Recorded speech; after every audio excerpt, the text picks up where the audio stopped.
Bueno, como veníamos charlando, es importante tener en cuenta que la represión no comenzó el mismo 24 de marzo. O sea, generalmente en el medio de comunicación o a veces uno, para hacer una cuestión de síntesis, o hasta por las propias efemérides, ¿no? Pone el 24 de marzo como el inicio del golpe y como que se tiene una idea de que la represión de la dictadura comenzó, o la dictadura comenzó el 24 de marzo. Y sí, excepto en temas institucionales, sin duda, hay un antes y después del 24 de marzo, que es cuando las Fuerzas Armadas se hacen del poder político y empiezan a gobernar. Pero la dinámica represiva, la lógica represiva no comenzó el 24 de marzo, sino comenzó antes. Sin que esto implique, esto es importante aclararlo, que fue todo lo mismo. No fue lo mismo la represión antes del golpe que después, pero sí hay elementos de continuidad. A mí me gusta pensar a veces en tres comienzos diferentes del golpe. O sea, uno puede pensar analizar los inicios de la represión en tres momentos diferentes próximos al 24 de marzo. Uno puede rastrearlo mucho más atrás, mínimo hasta el 72, con lo que fue la masacre de Trelew, pero, o más atrás también, pero si vamos a las proximidades de golpe, hay tres momentos en que podemos identificar como comienzos, sin caer en la tecnología, como puntos de inicio, como momentos de quiebre donde uno puede ver una continuidad, ciertas continuidades respecto a la represión de la dictadura. Una de ellas en el 73, con la aparición pública de la AAA a nivel nacional, como uno de los grupos paraestatales más importantes que hubo en el país, que no fue lo único. En noviembre del 74, con la declaración de estado de sitio por parte del gobierno de Isabel, con lo cual se puso en marcha lo que Agamben llamaría un estado de excepción, aunque podemos discutir también el nivel conceptual, pero bueno, hay muchos elementos que nos permitiría pensarlo de esa manera. Y ya en octubre del 75, con la sanción de los decretos de aniquilamiento que habilitaban a las Fuerzas Armadas a intervenir en materia de seguridad interior. Y de esa manera, la práctica natural de las Fuerzas Armadas, que es cuidar o hacer la guerra o hacia afuera de las fronteras, en este caso estarían habilitadas para hacerlo adentro. Y en la región también, y esto que estoy comentando a nivel nacional, también de alguna manera se evidenció y hay indicios para pensar a nivel regional, sobre todo porque fue un plan sistemático que no fue algo solamente en Buenos Aires o en los centros urbanos, en todo el país se dio, y eso nos permite también estudiarlo desde acá. Acá en la región, en el 74, sobre todo, comienza a haber acciones represivas, no por parte del ejército directamente, sino por fuerzas paraestatales o por parte de la derecha peronista, que tiene que ver también con aquella orden que se había dado de alguna manera en el documento reservado que sancionó el peronismo el 1 de octubre del 73, a unos pocos días de la muerte del asesinato de Rucci, a 5 días después del asesinato de Rucci. Se sanciona un documento reservado, que tampoco fue tan reservado porque fue publicado en el Diario de la Opinión al día siguiente, en el cual se ordenaba de alguna manera al peronismo a depurar, por eso se llama la depuración interna del peronismo, a depurar a las filas de la infiltración marxista, básicamente. Decía esto, y esto llevó a que sectores internos del peronismo, la derecha peronista, empezaron a combatir literalmente y a cometer atentados y asesinar integrantes del peronismo, de la izquierda peronista, y evitar todo tipo de infiltración marxista dentro del peronismo. Esto sigue en varias partes del país, Marina Franco, Hernán Meirelles, gente, Izaguirre anteriormente también, mucha gente ha investigado cómo en el país se produjo esta depuración interna del peronismo, y acá también se puede ver. Acá yo lo pude detectar a partir de investigando el periodo del 74, hay atentados sobre todo en Cinco Saltos, en Chipoleti, atentados que sufre la JP, la Juventud Peronista, que estaba ligada a la tendencia peronista de la Regional Séptima, o sea, que eran ligados a la tendencia peronista, que era la parte del sector de la izquierda del peronismo, que sufren atentados en todo el año, atentados de diverso tipo, atentados con bomba, tiroteos en las sedes sindicales, y que los mismos actores de ese momento ya le endilgaban a la derecha peronista o a las sordas vinculadas a López Rega y Mayarí, o sea, ya lo vinculaban a la AAA o lo vinculaban a la derecha peronista, no decían directamente que era la AAA, que eso es llamativo porque hay una especie de memoria militante, una especie de memoria, una memoria sobre esos hechos que siempre se endilga todo tipo de violencia que no era del ejército a la AAA. Y uno empieza a rascar un poco, empieza a investigar un poco y se da cuenta que no era literalmente la AAA, sino fuerzas de la derecha peronista que podían tener o no ligación con la AAA, pero que ejercían una violencia política en la represión hacia sectores de la izquierda, peronista sobre todo, pero también no peronista, en la cual fue muy fuerte, que permiten ver ciertas continuidades con lo que sigue sucediendo después. Te llevo de nuevo a la parte del plano legal, si se quiere. Sí. Vos como historiador y como investigador has llegado, digamos, a discutir con tus colegas alguna suerte de reflexión respecto de, digamos, del carácter legal, y yo realmente lo pongo entre comillas, que tuvieron, mencionaste el estado de sitio del 74, los decretos del 75, es decir, era un gobierno constitucional que decretó y le dio vía libre a las Fuerzas Armadas a hacer lo que hicieron. ¿Tienen una reflexión al respecto? Mira, justamente tuvimos un encuentro hace un par de semanas para discutir cuestiones que estamos investigando, y una de las discusiones giró en torno concretamente al tema de la legalidad y la ilegalidad, o sea, analizar en términos esos dicotómicos la represión ejercida por las Fuerzas Armadas y por la policía.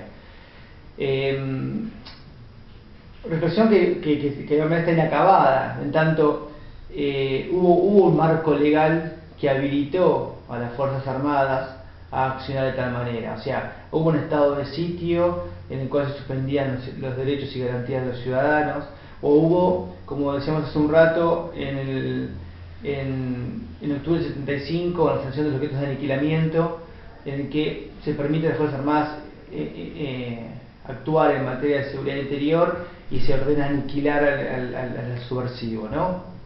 Uno puede decir, bueno, había una legalidad. De hecho, y había otro marco legal, como por ejemplo la ley 2840, la ley antisubversiva, que permitía detener a todo aquel que puede estar vinculado con todo tipo de actividades subversivas, ¿no? Considerar subversivas, digo entre comillas esto. Había un marco legal que uno puede decir, entonces es legal, pero hay también la discusión incluso si es legítimo o no. Por eso la discusión es compleja. Aún así, aún teniendo un marco legal en la cual las Fuerzas Armadas pudieron actuaron de manera ilegal. O sea, no hubo ningún marco legal que los habilitara para secuestrar gente, para detenerlas a cualquier hora de la noche o del día, en la vía pública o en sus domicilios, sin motivo alguno, sin motivo explícito, ¿no? O sea, algo que había motivos políticos concretos.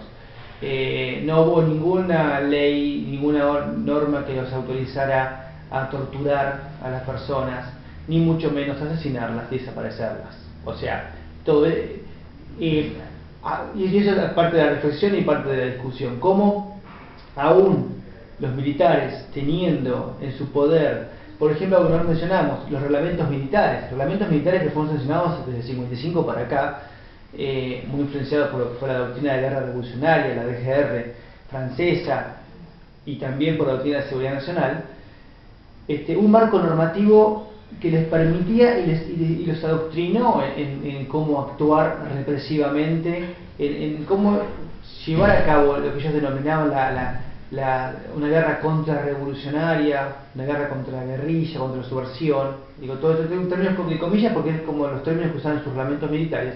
Había un orden legal, aún así actuaron ilegalmente, aún así secuestraron gente, aún así asesinaron, torturaron y desaparecieron, y utilizaban centros clandestinos de detención. O sea, hubo toda una situación de ilegalidad, aún teniendo un marco legal de represión. Muy bien, ya instalado el gobierno de facto de 1976, nos trasladamos a nuestra región. ¿Podrías definir qué fue la subzona 52 en términos teóricos justamente? Sí, ¿Qué se entiende? Parte de las enseñanzas, de lo que comentaba recién de la DGR, de la doctrina de guerra revolucionaria, fue zonificar el teatro de operaciones. O sea, eso es en materia de seguridad, el ejército no contemplaba mucho el cuestión de las provincias, pero sí de zonas de seguridad. Y en el 72 ya había una planificación al respecto, que con el decreto de aniquilamiento y posterior a eso, con una de las directivas que se sancionan, la 404 del 75, se ordena dividir al territorio nacional en zonas de seguridad. Se llama zonas de seguridad, básicamente. Y el país queda dividido en 5 zonas de seguridad. Cada una zona contemplaba diferentes provincias y espacios territoriales. La zona 5 incluía toda la Patagonia, la ciudad de Río Colorado, y a la partecita de abajo de la provincia de Buenos Aires, Bahía Blanca y otros partidos del sur de Buenos Aires. Y el comando de la zona 5 de seguridad estaba en Bahía Blanca. Dentro de la zona 5 de seguridad se dividió en subzonas de seguridad. Y la subzona 51 incluía la zona de Bahía Blanca y la parte, el extremo, si vemos el mapa, el extremo este del sur de Buenos Aires y de Río Negro. Y la subzona 52 o 5.2, por eso la zona 52, incluía toda la provincia de Neuquén y casi toda la provincia de Río Negro. O sea, la provincia de Neuquén y Río Negro, hasta Regina hacia abajo, era toda la zona denominada subzona 52. Y el comando de la subzona 52, o sea, donde se ordenaban las acciones y donde están los jefes de la subzona 52, era el comando que tenemos acá en la Avenida Argentina, el comando de brigada de Infantería de Montaña de Buenos Aires. ¿Cuáles son los centros clandestinos de detención que se conocen que tuvieron funcionamiento en esas subzonas? Bueno, hubo como el gran centro clandestino de detención, lo que los propios militares llamaban el LRDT, o lugar de reunión de detenidos transitorios, como ellos le decían en sus reglamentos militares, fue la denominada La Escuelita. La Escuelita fue un espacio, un edificio, una edificación de mampostería, que a su lado tenía otro repositorio de chapas, que es donde se llevan a cabo las torturas, que estaba ubicado en los fondos del batallón de Ingenieros de Montaña 181, que están al lado del actual Jumbo, ¿no? Eso que vamos hay un monumento actualmente ahora ahí, han hecho un monolito. Al fondo, si uno transita la calle, dobla un poco a la derecha y ahí se entraba por una tranquera, se entraba a ese centro clandestino de detención. Que ese fue el centro clandestino de detención por antonomasia que tuvo la región, y por el cual pasaron casi una centena